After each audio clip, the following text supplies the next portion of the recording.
To send out a mail campaign for Tropic, you need to go to mailchimp.com, go to the login page, and log in as Tropic.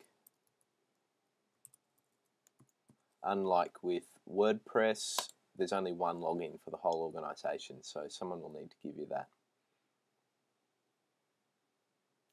It's a really easy website to use. The first thing to do when you get to the dashboard is go to Create Campaign, Regular Old Campaign.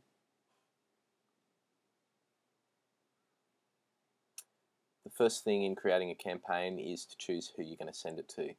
And this is a really important step, because if what you're sending is only relevant to, say, first-year medical students, everyone else who receives it is going to get a little bit more tired of emails from Tropic that don't apply to them. So make sure that you refine this to whoever it's relevant to. If it's relevant to everyone, you can leave that box ticked and say send to entire list, but often it's only going to be applied to some group. So say group course, and you can select whichever group or groups it applies to. So let's say in this one, it's only relevant to the first and second years this year. We'll select those two. You can click this button to get an idea of how many people that's going to go to. And then just click Use Segment.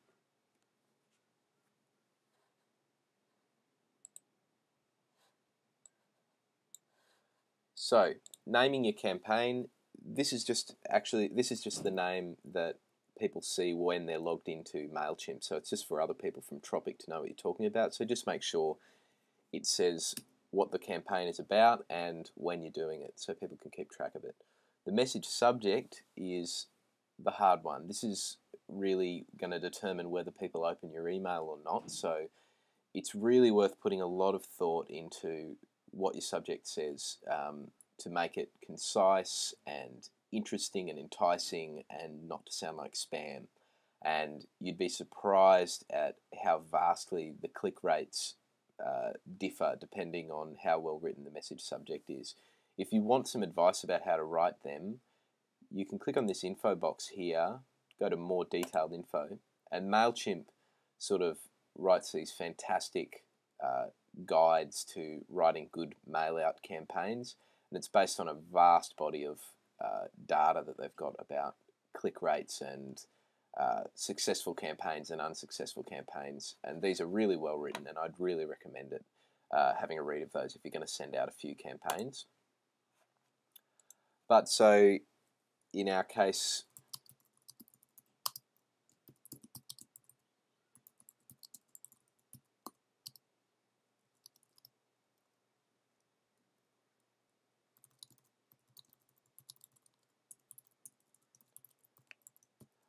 not necessarily the best email subject line I could think of, but that's really worth putting a lot of time into. The from name should be Tropic in cap letters. The reply to email needs to be your Tropic address or personal email address. If you leave that as the default, communications@tropic.org, you're not going to receive any of the replies when people hit reply to your campaign. And also whoever the unfortunate communications officer is going to be inundated with emails that don't apply to them. These you can leave the same. All of this you can leave the same. Integrating with Facebook, this is linked to our Tropic Facebook account. If your campaign if you've done a post to the tropic.org website already, that will have automatically been posted to the Facebook page, so you don't necessarily need a ticket for that. But if it's a standalone campaign and it's not related to something like that, you can click Auto Post and it'll show up on the Facebook page. You can click Next.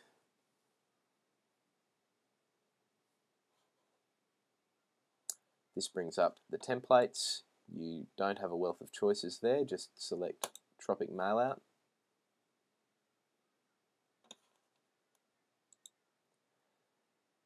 And that brings up this interface, and this is where you're going to add the content. And it's a pretty easy to use sort of interface. Basically, this is a preview of what the email is going to look like, and any of these fields you can click edit to change. But really the two that we're going to change are this little preview field up here, and of course the main content of the email. So let's get started on the main one.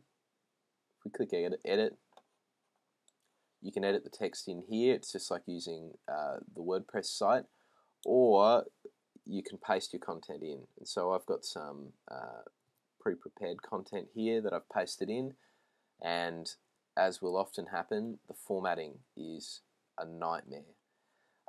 This is really important that you go through and fix up your formatting and make sure that everything looks neat and consistent.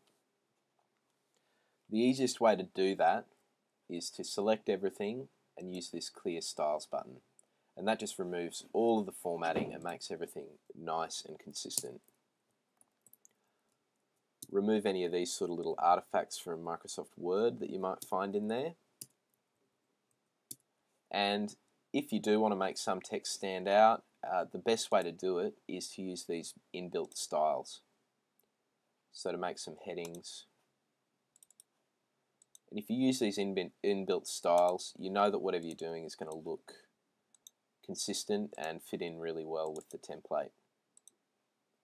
This is obviously the email from hell, but you would need to put a lot of effort into making sure that your email is punchy, concise, has all the information that needs to be there, and doesn't have any typos, of course. So that's adding the text. Very often you'll have a link at the end of your email to a Google Docs form or to a page on the Tropic website.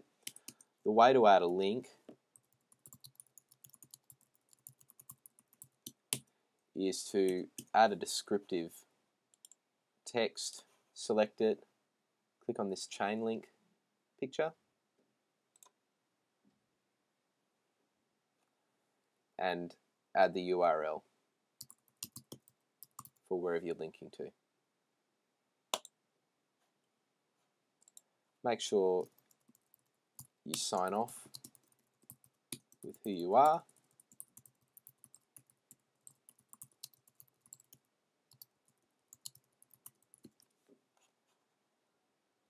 and hit save. And this page will update the preview to show you what your email looks like. At any point in this process, if you want to leave, you can click this save and exit button, and you'll be able to come back later and pick up where you left off. So we've changed the main content area. The second content area to change is this little one up here, and what this is for is in some email clients, it'll show the subject line and then a brief little preview of the content. Because this is the first text that appears in the email, this is what will show up in that little preview.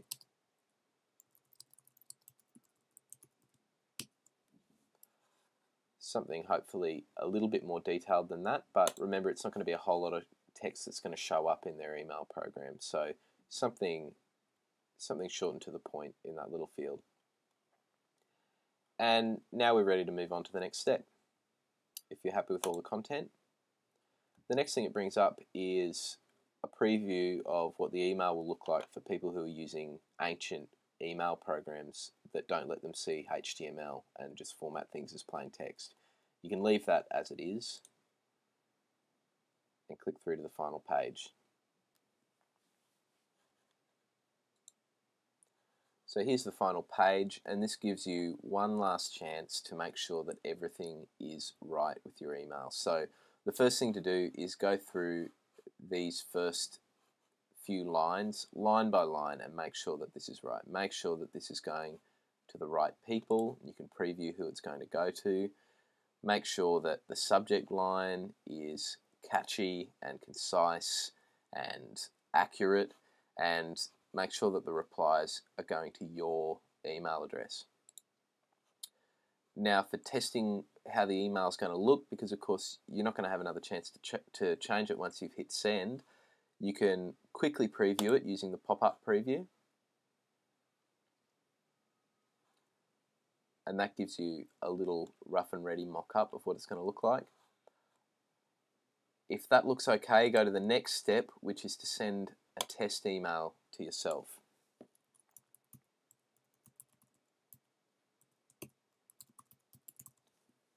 And this will send one copy of the email to the email address you put in there. And if you go and check your email, you can see how the email is going to look to someone else.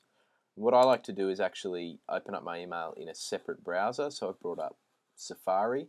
The reason for that is sometimes if you've put links to websites inside your email, something might have gone wrong and the link might only work if you're logged into certain sites or something like that. You can get around that and see what it will look like to someone else by going into a different browser to check your email. That's a bit pedantic, but people have run into trouble with that sort of thing before. So I've opened up the email and this is what it's going to look like. And I can now have a read through that. I can forward it to anyone else that's willing to proofread it for me as well. And when you're proofreading, make sure that you check every hyperlink.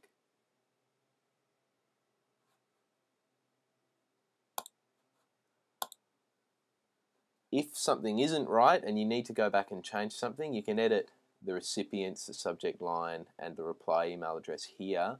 If you need to edit any of the campaign content, you can use this little interface up the top here to go back to any of those 4 previous pages.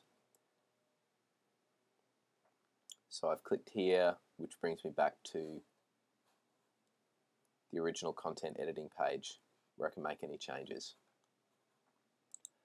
Once you've done that, you can send another test campaign to yourself, and once you're absolutely sure that everything's right, you can either hit send now, or you can say schedule delivery and tell it to send the campaign out at some given point in the future.